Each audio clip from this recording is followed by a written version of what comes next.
오늘 읽은 마가복음 5장 21절에서 43절까지 말씀을 가지고 예수의 옷에 손을 댄 여인과 야이로의 딸, 예수의 옷에 손을 댄 여인과 야이로의 딸이란 제목으로 하나님 말씀 같이 나누도록 하겠습니다.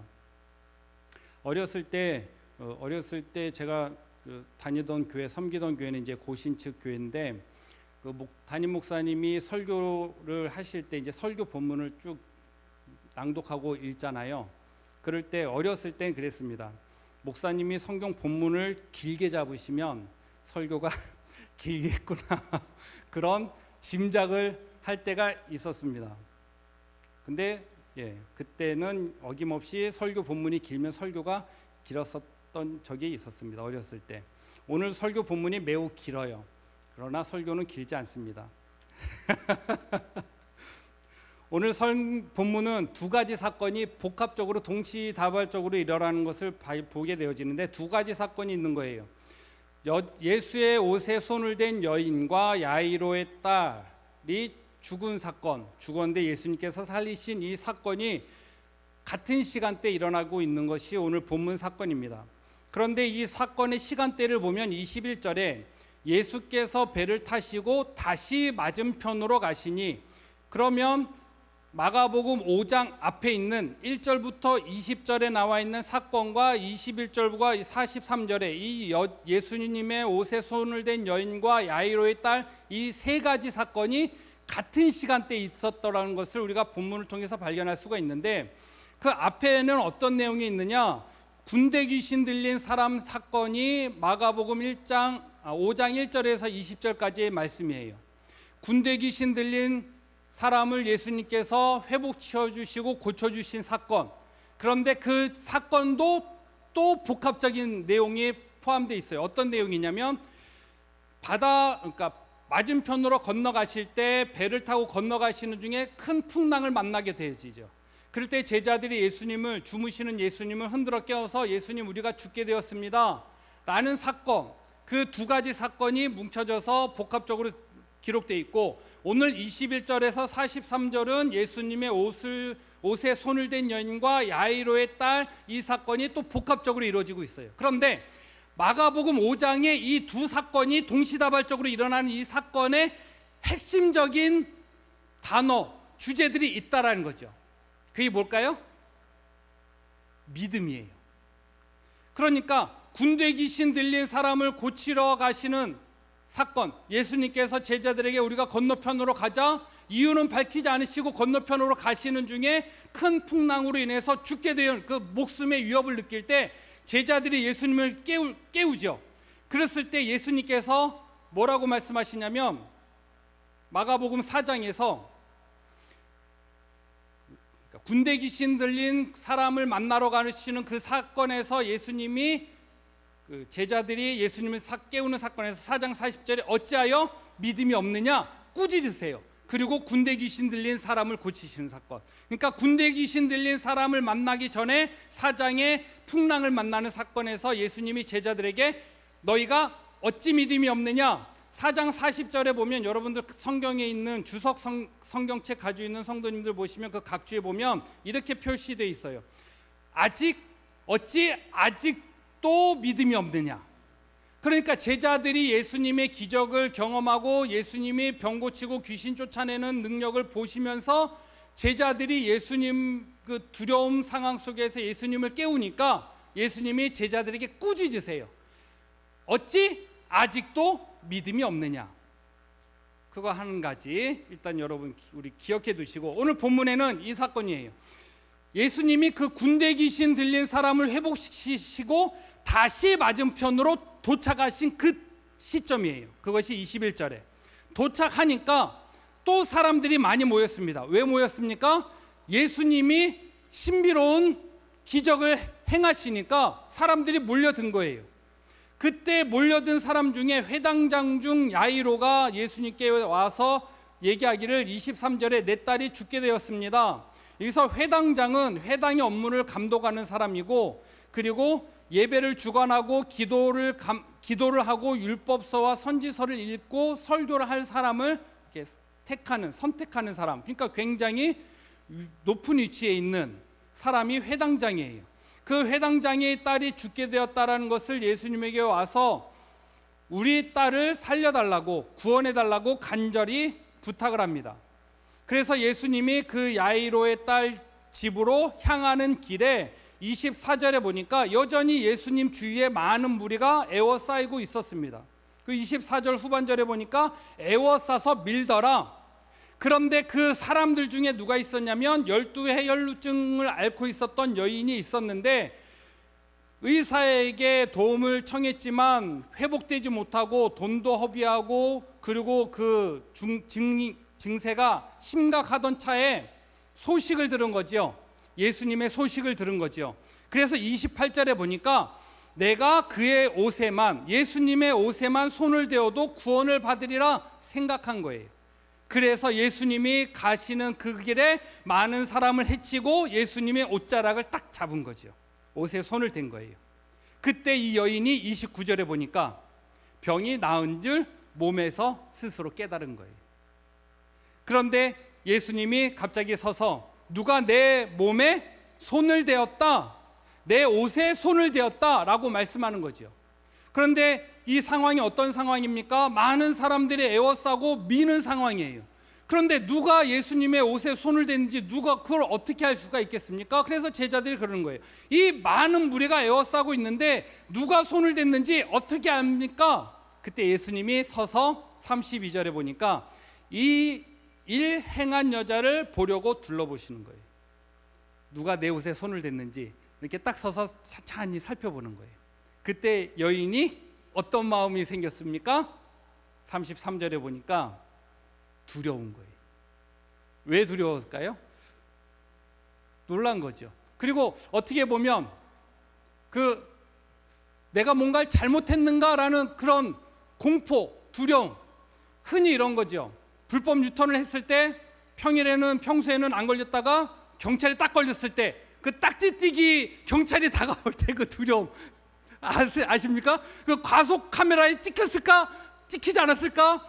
이게 고지서가 날라올까 날라오지 않을까라는 그런 두려움. 그러니까 이 여인의 두려움은 흡사 그런 두려움이 아니었을까라고 추측을 해요. 내 몸이 완쾌되었다, 회복되었다라는 이 기쁨의 두려움이 아니라 내가 뭔가를 잘못했나? 몸이 나은 것을 스스로 깨달았는데 예수님이 갑자기 딱 서서 누가 내 몸에 손댔다? 그러니까 두려운 거예요. 그때 그 여인이 와서 엎드려서 예수님에게 엎드려서 얘기하는 거예요. 이 사실을 다 얘기합니다. 내가 예수님의 옷에 손을 댔습니다. 그때 34절에 예수님께서 뭐라고 말씀하십니까? 내 믿음이 너를 구원하였으니 평안히 가라. 내 병에서 놓여 건강할지어다. 이 사건에서 우리가 발견할 수 있는 건 무엇입니까? 예수님이 이 여인에게 원하시는 게 뭘까요? 믿음의 고백이에요. 내가 나은 것을 깨달아 알았어요. 그런데 이것을 예수님이 초청하신 거예요. 믿음의 자리로 초청한 거예요. 그래서 예수님이 내 믿음이 너를 구원하였다, 네가 회복되었다, 내 병에서 놓였다, 건강하게 가라, 확실히 네 병이 고침받았다, 12해 고생했던 그 병이 확실히 놓여졌다, 예수님을 만나고 예수님의 옷에 손을 대면 고침받는다라는 그 믿음이, 확실한 그 믿음이 너를 구원하였다라는 것을 확실하게 고백해 주시고 확실하게 알려주신 거예요. 그리고 그 여인의 믿음을 통해서 믿음의 자리로 나올 수 있도록 초청하신 거예요. 이게 예수님이 옷에 손을 대어서 나은 것일까 아닐까라는 이 의심과 두려움과 이런 의구심을 완전히 떨쳐버리고 내 믿음이 너를 구원하였다. 이 믿음은 무엇입니까? 어떤 믿음이에요? 예수님을 만나면 내가 회복받고 치료받을 수 있다라는 믿음이에요. 그 믿음을 보시고 예수님이 이 여인을 부르신 거예요. 그 믿음의 자리로 초청하신 거예요. 그리고 이 여인의 믿음이 옳다, 네 믿음이 확실하다, 그것을 말씀하시고 그 모든 사람들에게 이 여인의 혈루증은 온전히 회복됐다라고 알려주신 거예요. 이 여인이 가지고 있었던 두려움 두 번째 이유가 무엇입니까? 혈루증은 부정한 질병이에요. 누군가를 만지면 그 사람도 부정하게 되어지는 부정한 질병이에요.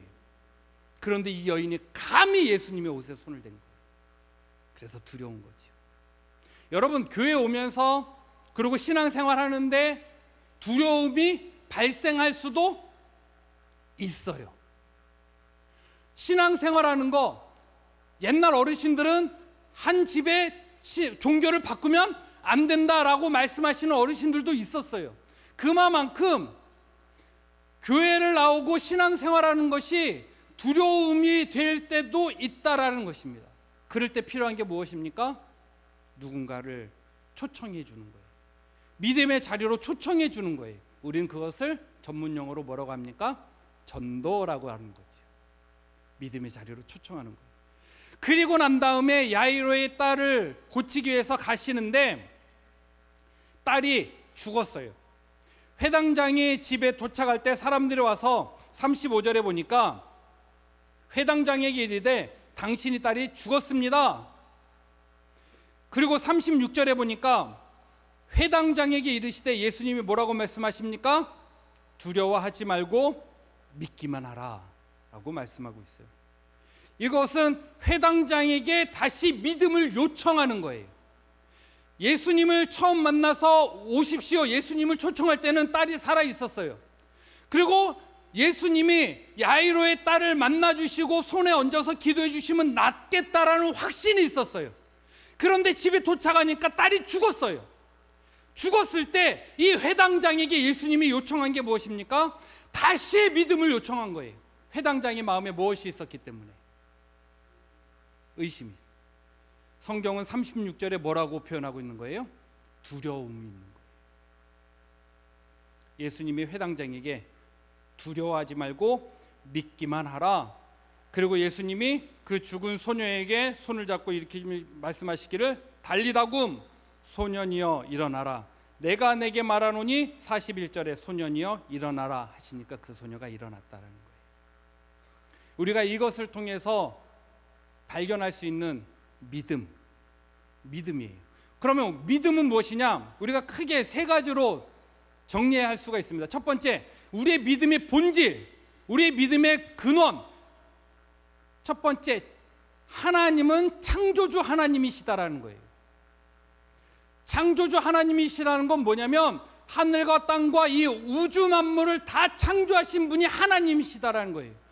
아무것도 없었던 곳에서 말씀으로 모든 것을 창조하신 분이 하나님이시다. 여러분들 아침마다 뜨는 태양을 보면서 사람들이 거기에 소원을 빌지요. 그런데 그 태양을 하나님이 만드셨어요. 여러분, 요즘에 별 볼 일이 있습니까, 없습니까? 진짜 별이요. 별 볼 일이 있어요. 오늘 밤에 나가셔서 하늘에 달을 보십시오. 달 옆에 가장 빛나는 별이 있어요. 그게 무슨 별입니까? 금성이에요. 지금 이때 볼 수 있는 별. 금성이에요. 어저께 저녁에 와이프의 심부름으로 저녁에 나갈 일이 있었습니다. 와이프의 심부름이 아니라 필요했기 때문에 제가 자진해서 사랑하는 마음으로 슈퍼에 갔다가 하늘을 봤는데 달 옆에 유독 빛나는 별이 있더라고요. 얼마나 빛나는지요. 저는 비행기인 줄 알았어요. 근데 오늘 저녁에 한번 보세요. 진짜 빛나요. 금성이에요. 하나님이 그것을 만드셨다라는 거예요. 그 별 위에 희미하게 별이 또 있어요. 제가 추측하기는 북두칠성인 것 같아요. 제가 별자리를 볼 수 있는 게 딱 두 가지예요. 북두칠성하고 궁서자리. 제가 궁서자리를 보거든요. 근데 그것을 하나님이 만드셨다라는 거예요. 사람들은 보름달을 보고 소원을 빌고 떠오르는 태양을 보면서 소원을 비는데 하나님이 그것을 만드셨다라니까요. 여러분들, 우리가 진화론을 얘기할 때 바다에서 무생물의 다세포를 이렇게 진화했다라고 얘기하는데, 제가 최근에 얼마 전에 하늘에 나는 새를 보면서 너무 놀라운 거예요. 왜냐하면 새가 하늘을 날기 위해서는 정확한 밸런스가 있어야 되거든요. 그러면 하늘에 나는 새가 기가 막힌 게, 사람도 하늘을 날고 싶은 욕망이 있고 욕구가 있어서 비행기를 만들기 위해서 숱한 실험을 하지 않았겠습니까? 그러면 하나님이 모든 사람들 천사와 같이 날개를 달아서 날개 하셨으면 참 좋지 않았겠는가 싶은 생각을 잠깐 하게 됐습니다. 새의 날개를 자르면 그 새는 못 난대요. 장거리 비행을 못 한대요. 그것을 완벽하게 하나님이 밸런스를 맞춰서 창조하셨다라는 거예요. 여러분들 손바닥을 보시면 손바닥 안쪽과 겉의 살이 다릅니까? 같습니까? 놀랍게도 달라요. 손가락 마디의 살과 손등의 살이 같습니까? 다릅니까? 놀랍게도 달라요. 목살과 얼굴살이 이게 만져보십시오. 촉감이 같습니까? 다릅니까? 놀랍게도 달라요. 하나님이 그렇게 창조하셨다라는 거예요. 같은 살인 것 같은데요, 같은 살이 아니에요. 이것이 이렇게 주름이 져서 거칠기가 다르고요, 이게 희한하게 달라요. 아무리 기술이 발전했다고 해도 100% 방수되는 그 방수복 못 만들어요. 숨 쉬는 방수복을 만들 기술이 아직까지 없다라는 거예요. 이 살이, 여러분, 이 마디의 살이 겉의 살처럼 탄력이 없다고 한다면 이거 구부리지 못하는 거예요. 근데 하나님께서 땀이 손바닥에만 나게 하셨어요. 발바닥에 땀 나면 맨날 쓰러지고 넘어지는 거예요. 그래서 발바닥에 땀 나면 그게 병이죠. 하나님이 사람을 그렇게 창조하신 거예요. 완벽하게. 그래서 우리가 믿는 믿음의 본질 첫 번째, 하나님은 천지를 창조하신 창조주 하나님이시다라는 거예요. 두 번째 본질은 무엇입니까? 예수 그리스도는 하나님의 아들이시고 우리의 죄를 위해서 십자가에 달려 죽으시고 다시 부활하시고 승천하셔서 이 땅의 왕으로 오실 메시아를 믿는 믿음이에요. 우리의 믿음의 본질이 이거 두 가지는 변하면 안 돼요. 그리고 이 두 가지는 꼭 믿어야 돼요. 그리고 이 믿음이 없으면 우리가 구원에 이르는 믿음이 될 수 없다라는 거예요. 세 번째 믿음은 무엇입니까? 하나님이 일하신다라는 것을 믿어야 된다. 하나님이 일하신다라는 건 뭐예요? 오늘 야이로의 딸, 12의 혈류증 걸렸던 이 여인의 믿음을 통해서 발견할 수 있는 믿음. 무슨 믿음? 하나님이 일하신다, 하나님이 회복시키시고 하나님이 살리신다라는 그 믿음이 우리에게 필요하다라는 거예요. 이 믿음을 통해서 하나님이 일하신다라는 거죠. 여러분, 왜 사람들이 우상 숭배하신다 생각하십니까? 첫 번째, 풍요로움에 우상 숭배하는 거예요. 이 고대 문명을 보면 피라미드가 있는 가장 큰 피라미드 있는 지역이 세 곳이에요. 첫 번째 이집트, 그리고 두 번째 큰 피라미드가 어디냐면 멕시코에 있어요. 그리고 그 다음 피라미드는 어디냐면 이라크에 있어요. 지구라트라고 그러는데 이라크에 있어요.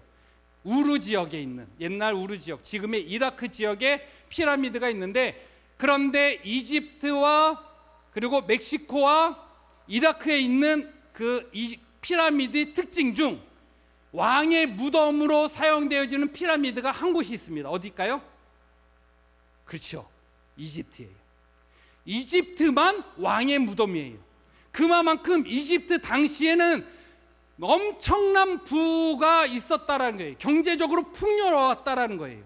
그렇기 때문에, 풍요로웠기 때문에 우상이 많았어요. 태양신, 아세라신. 그런데 멕시코와 이라크에서는 그 피라미드는 무덤이 아니라 제단이었어요. 어떤 제단이었느냐? 사람을 신에게 잡아 죽이는, 제사하는 제단이 멕시코와 이라크 지역에 있었던 제단이에요. 피라미드예요. 그럼 멕시코와 이라크에 있었던 그 피라미드는 왜 사람을 제사로, 제물로 우상에게 드렸을까요? 먹고 살기 힘드니까. 먹고 살기 힘드니까 우리가 할 수 있는 가장 좋은 거, 가장 소중하다고 생각하는 것을 신에게 드려서 먹고 살게 해달라는 그 마음의 염원이 담겨져 있었던 거예요. 그런데 우리가 사람들이 우상 숭배하는 이유, 배고프니까, 풍요로우니까. 결국에는 두 가지 복합적으로 우상을 따라가는 거예요. 왜냐하면 내 정성과 노력을 통해서 신이 감동해서 나에게 복을 줄 것이다라는 그런 믿음 때문에, 잘못된 믿음 때문에. 그런데 오늘 본문에서 말씀하시는 이 우리에게 요청하시는 믿음은 무엇입니까? 이 12의 혈루증 걸린 여인을 통해서 우리에게 요청하시는 믿음이 뭐예요? 예수님의 옷에 손만 대어도 낫겠다라는 그 믿음. 예수 그리스도가 하나님의 아들이심과 예수 그리스도가 우리의 질병을 회복시키신다라는 그 믿음, 그리고 그 예수님을 옷에 손을 대고 회복되니까 예수님이 요청하신 게 뭐예요? 믿음의 자리로 나오라는 것을 요청하고 있잖아요. 그리고 이 회당장에게 요청하시는 것은 무엇입니까? 두려워하는 믿음이요. 여러분, 내가 믿음이 있다 없다라고 판단할 수 있는 가장 큰 기준이 뭔지 아십니까? 두려움이에요. 어떤 두려움? 모든 두려움. 저는 순간순간 떠오르는 두려움, 아이의 성적표가 나올 때마다 얘가 먹고 살 수는 있겠죠? 그런데 우리가 생각하는 먹고 사는 기준이 다르잖아요. 지금은 진짜 먹고 사는 그 기준이 아니잖아요. 그런 두려움이 순간순간 일어나게 되잖아요. 육체적인 건강의 두려움 늘 있어요. 왜 없겠습니까? 이런 두려움이 오늘 본문에서 뭐라고 얘기하고 있습니까? 회당장에게 두려워하지 말고 믿기만 하라.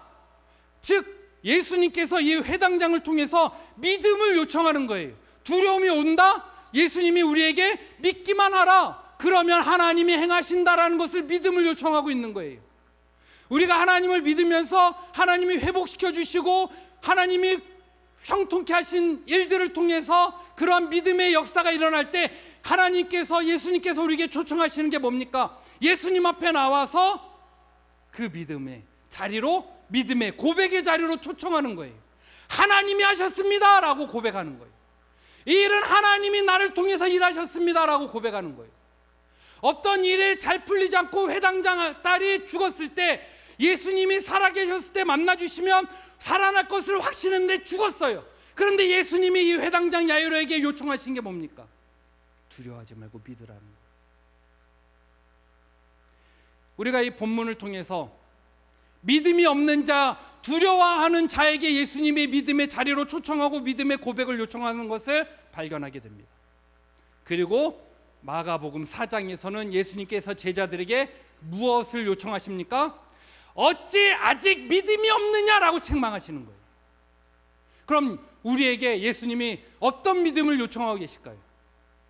예수님의 기적과 예수님의 말씀을 경험하고 예수님의 행하신 일들을 경험했지만, 그러나 풍랑으로 인해서 예수님 왜 우리를 돌아보지 아니하십니까? 라고 하는 제자들의 상황이 있습니까? 그러면 예수님께서 마가복음 4장 40절 말씀처럼 어찌 믿음이 없느냐 책망하실 수 있겠습니다.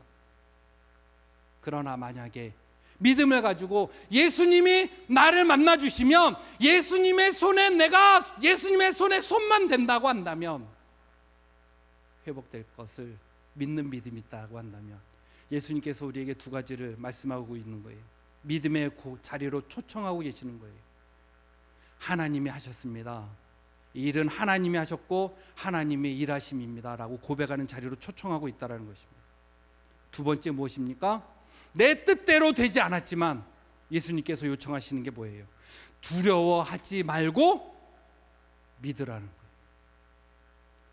그러면 두려울 때 우리가 할 수 있는 게 뭡니까? 기도지요. 어떤 기도예요? 하나님, 내가 두렵습니다. 내가 아직 두렵습니다. 아직도 두려운데 믿음 달라고 기도하는 것이죠. 그래서 우리가 화요 기도회로 하나님 앞에 모여서 기도하는 것이죠. 이 시간은 우리가 함께 하나님 앞에 찬양하며 기도할 때 창조주 하나님, 우리의 대속물로 십자가 달려 죽으시고 부활하신 그 예수님, 그리고 하나님이 우리를 통해서 일하시는 그 믿음을 가지고 함께 찬양하면서 뜨겁게 힘있게 기도할 수 있는 저와 여러분 되기를 소망합니다.